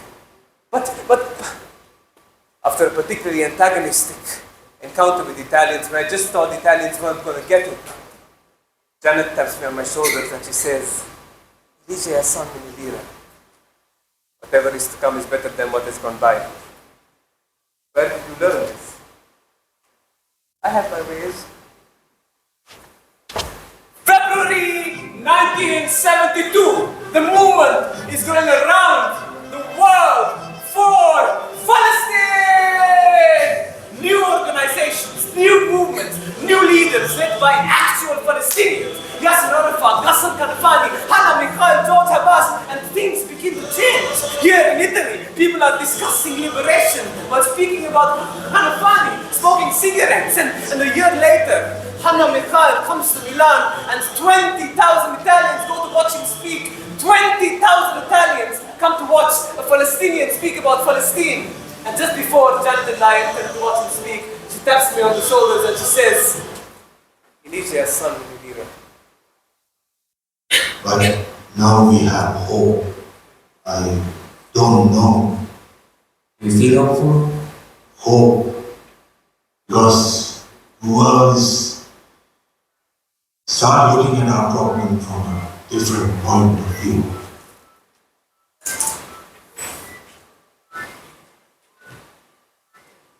PFLP have organized a shooting at North Airport, killing 28 civilians. How the shooting civilians have been caught. Corey has this strange smile about his face whenever he sees me now, as he's telling me, "I told you so." A year later, 12 Israeli Olympic athletes are taken hostage and killed by a Palestinian group called Black September. Soon less and less people start turning up at the meetings. To the west, the Palestinians become these murderers or disorganized children, or sometimes both. And we start losing that one elusive commodity we so difficultly strive for: sympathy.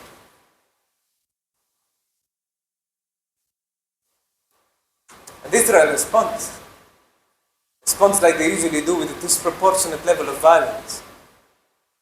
Hundreds are killed. Hundreds of Palestinians. Hassan Kanafani, my hero, 1972, I write an obituary for him, but how do you represent a life? Soon the letters you start receiving at the center keep getting scarier. Was Hassan Kanafani justified with his attacks? Was Kanafani involved in the hijacking of the aircraft carrier? There's only one way to control a beast, and that is to kill it. My chest tightens at the weight of it all. The news reports, the letters, the threats. Tell you what I know, and you should. It's a very important exhibition for me. It's your right. You should go. Burning yourself out from all of this. You should come with me. To Sydney, yes. Janet, I have responsibilities here. The people, the committee, they rely on me. I just wish you'd stop worrying so much. I'm not choosing to be like this. I'm choosing how to react to it. And it's so exhausting to be around you when exhausting to be around me. When you're like this, yes. Exhausting for you, for both of us. You're not the one receiving those letters. That's not what I'm trying to. You're not the one getting those threats. You're not the one struggling to sleep at night. I'm sorry you're tired. You should be sorry for leaving. You're joking. Leaving me at the time when I have a life beyond you. I have a career beyond you. Fine, tell us, go to your fancy exhibition. While you're just being, and when you're thousands of miles away, just think about whose head is on the line wire. I have a life beyond you and your paranoia. You understand nothing! And I storm off. And she leaves to Sydney the next morning. And we don't speak.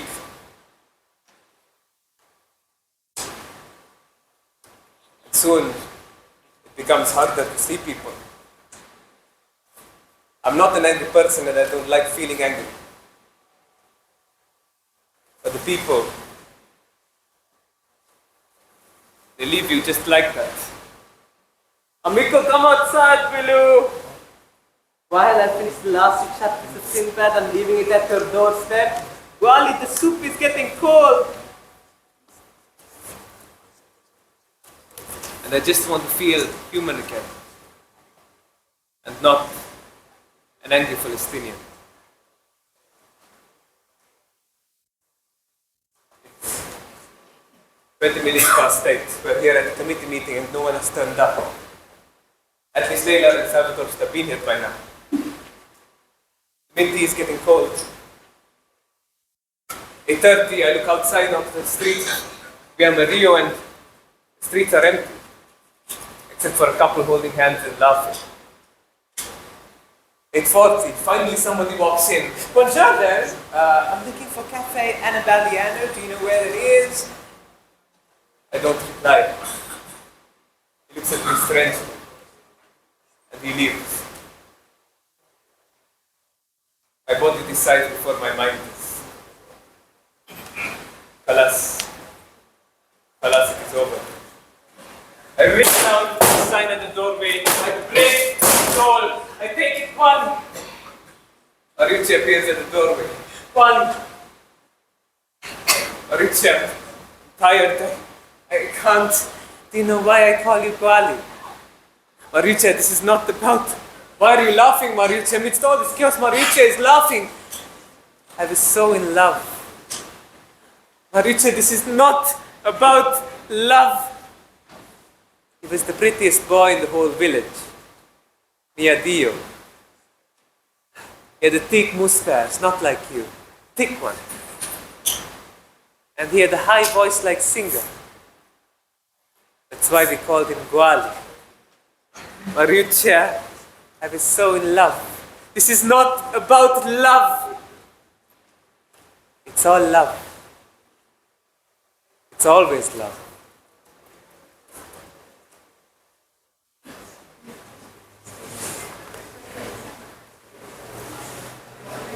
Hi.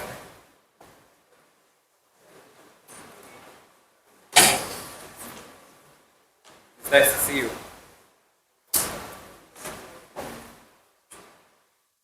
How was your flight? No. Must be exhausted. Yes. Sorry, I shouldn't have blamed you. No. Sorry, I'm just so tired. It's okay to stop.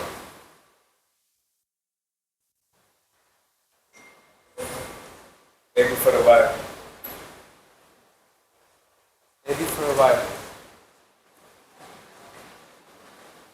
Tell me about home. Tell me about your journey. And Janet and I spent the entire evening together. She tells me about Sydney, about her exhibition, and about her family. And we spent the entire evening singing music and dancing. And suddenly I feel something tall. And I hope she feels it too.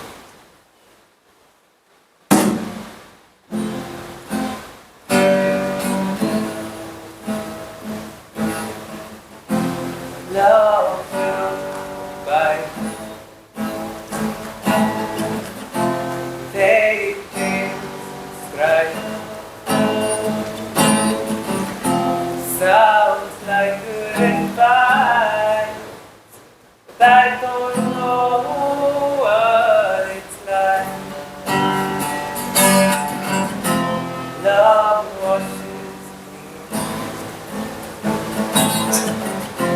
Love moves unseen. That's what someone told me, but I don't know what it means. And I've done everything I know.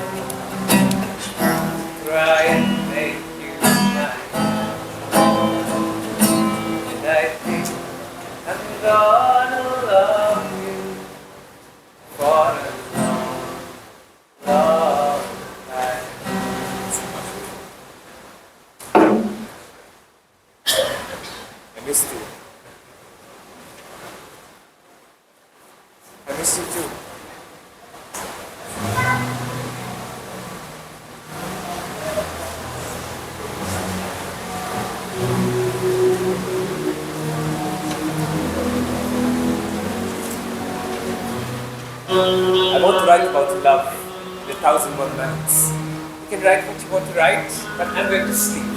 I'll be back before you're up. As I leave Layla's apartment that night, I stop by the shop to get some wine and bread. And as I observe Rome at night, it's like I carry the voice of Janet Crypto. I saw the oranges, which remind me of home. Thank you. As I turn down here in the Rio, I see Mauricio. Mauricio, what is he doing up so late at night? Mauricio, what are you doing up so late? I live, Kuali. I live. I rush down to number 19 and I run down the corridor and I kick the elevator. But it is occupied. And I don't mind waiting because I have an idea about how I'm going to use 1001 Nights to make a political argument about love. And I wait. And I don't have a pen on me, so I start formulating the article in my head about how all causes for liberation are connected in some way and how they cannot be pursued at the cost of another. And I wait about how if all causes for liberation are connected, then all causes for liberation are vulnerable. This feels like it would be, I don't know, this feels like it would be weird if you don't begin. Does that make sense? Yeah. It makes sense. Yeah. Maybe we could talk about that before. And the article and about the mind and forget. Yeah. And then the dance. Like he will moment. Yeah, yes. But you agree? Yeah, I think we have to do it.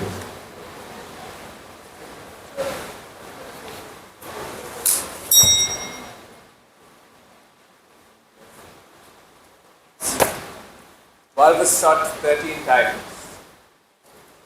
12 bullets hit his body and 1 bullet hit the copy of 1001 Nights he was holding. It was part of an Israeli operation called Operation Wrath of God. My name is Murtaz Abdul Bari and I'm an actor and activist. The director of this play, Akmal Hamid, who's not in Sri Lanka right now, is an actor and an activist. And we thought of sharing this play with you because we thought it was poignant and necessary. The article the next day I read on the Italian newspapers, Jordanian citizen found dead with bagel and wine. But I guess you all saw that coming. Because what do Palestinians do except vanish in one way or the other? Do you feel closer to Lebanon or Palestine? I feel closer to Lebanon, Habibi. I don't know much about Palestine. I just visited there. Lebanon, I lived there. My friends were there. The writers of this play, Bilal Hasna and Aaron Kilchioglu. Bilal specifically is a Palestinian British citizen. And towards the end of the play, he shares a few words that we would like to share with you today. He says, the same system that killed Wire is because of America, because of France, because of Egypt, because of John, the UAE because of 1948, because of 1967, because of Britain, who colonized Palestine in 1920, who murdered thousands of Palestinians, and who left their weapons to the terror groups who performed the Nakba. Britain who still gives hundreds of millions. Britain is a fantastic place, fantastic. It's really looked after me. It's looked after Mama, Babu, Nani, everybody. At the end of the day, Britain has been good to me. Britain is what shaped me. You know, Britain is what shaped me. I went to Britain when I was 17. Sometimes now, I'm more British than Arab. Bilal mentions his visits to Israel and Palestine as a privilege because he can walk through any checkpoint with zero checking because he holds a British passport. And he mentions towards the end of the play. If I ask you a question, where am I from? Like Bilal, like where am I from? What would you say? It's difficult to put it all in one word or one sentence. He says, sometimes I don't know if I'm Palestinian. I mean, listen to me, I don't even speak Arabic, by the way. My dad wasn't even born in Palestine. His parents left just before the Nakba to try and start life in Lebanon. Sometimes I think all of this is me trying to prove to myself that I'm Palestinian. But there's this feeling, and it really is impossible to translate. But if you feel it, you know what it is.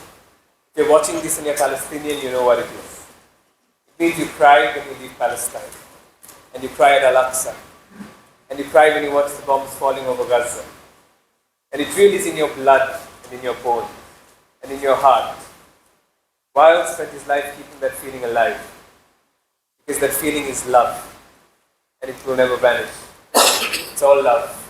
It's always love. A few years after his murder, Janet contacted those who knew Weil. She wanted to help tell the story of his life.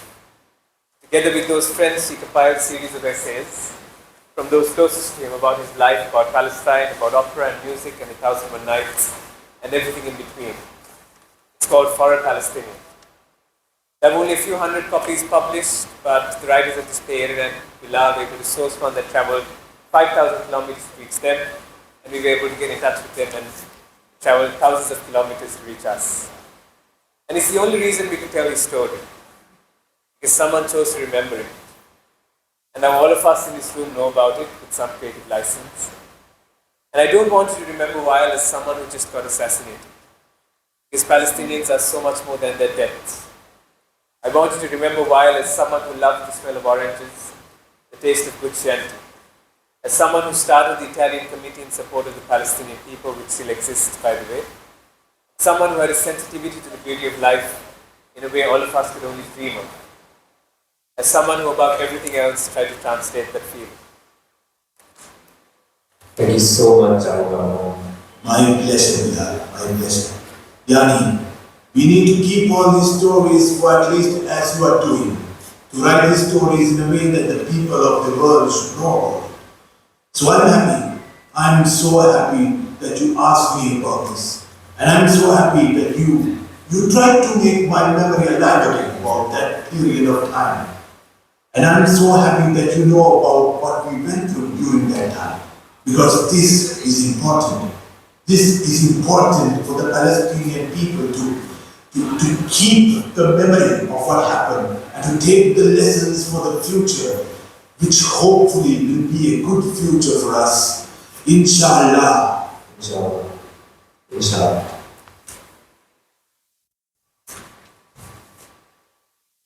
The lesson behind the 1001 Nights is simple, my audience. It is that stories never end. We keep telling them in different ways to different people. And we've been doing that since the start of time. And it is in the fabric of our beings, my dear. And if you think about it, isn't that what love is all about? A story that never ends.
Ladies and gentlemen, that was an extremely powerful performance put together by Murtaz Abdul Bari.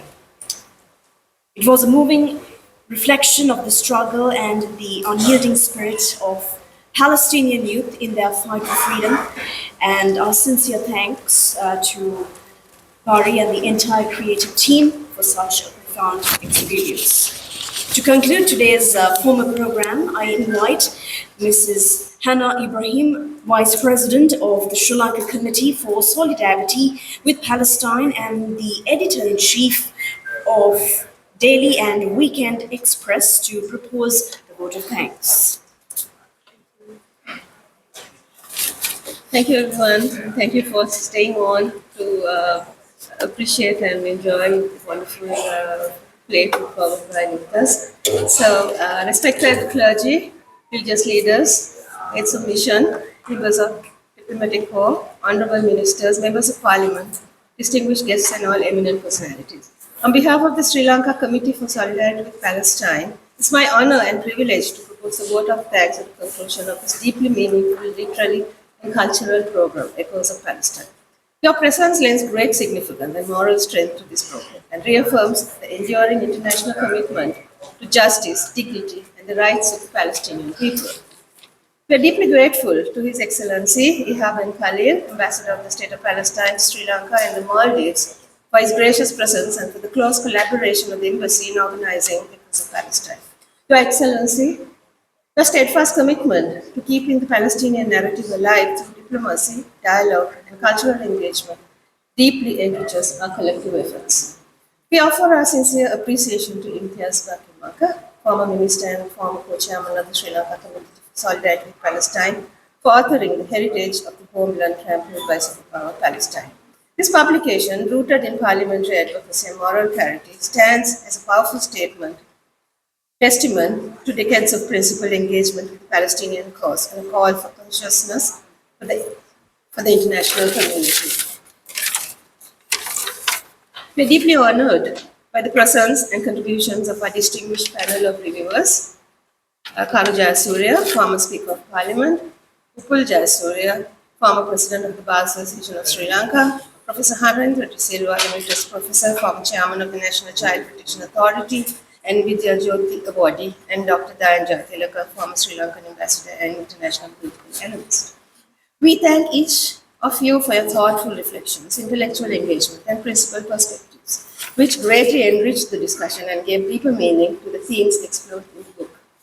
Our heartfelt appreciation also goes to the creative team behind the powerful theatrical performance that we just watched of Palestine. Written by Bilal Hassan and Aaron Kilayolo. I hope I got it correct. Directed by Kamal Hamid and performed with remarkable sensitivity and depth by Murtaza Abdulbari. Through the life of Wael Zoeta, this performance reminded us that Palestine is not only a political question, but also a profoundly human story of identity, belonging, love, and loss. We also thank Amin Izzuddin, co-chairman of the Sri Lanka Committee for Solidarity with Palestine, for the warm welcome and for his continued leadership and commitment to the committee's work. Our sincere thanks also goes to the Lakshman Kadigama Institute for graciously hosting this program and to all those who worked tirelessly behind the scene and whose dedication ensured the smooth and dignified conduct of this event. We are grateful to the members of the media for their presence and coverage, helping to amplify voices that must be heard beyond this hall. Finally, we thank each and every one of you, members of the civil society, academics, artists, diplomats, and friends of Palestine, for being here today. Your presence reaffirms that solidarity with Palestine remains alive, principled, and rooted in Sri Lanka's long-standing commitment to international law, justice, and the rights of the oppressed people. Thank you, everyone. And now I invite you to mix and mingle and have some refreshment. Thank you.